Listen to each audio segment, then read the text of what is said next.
አንድ የህንድ ንጉስ ለአደን ይወጣል። የአደኑን ቀስት ደግሞ አማካሪውን ያስተካከለለትና አንድ እንስሳ አይቶ ቶሎ ተቻኩሎ ቀስቱን ሊወረውር ሲል ሄዳ አውራ ጣቱ ላይ ተሰካና ትቆርጠዋለች።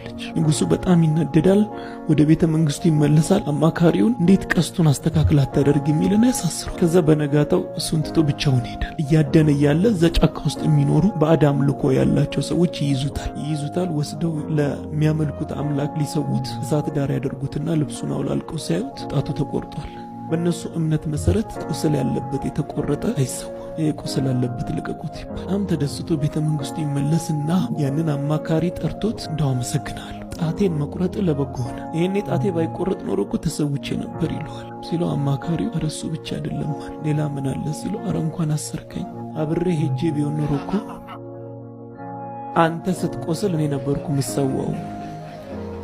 ቁስሎቻችሁን ሁሉ በመጥፎ እንዳትተረጉሟቸው ነው እነዚህን ታሪኮች ማነሳላችሁ። እየተፈተናችሁ ነው፣ በቃ የሆነ ነገር አላችሁ፣ ፈልጋችሁ አውጡት፣ መስመር አስይዙት።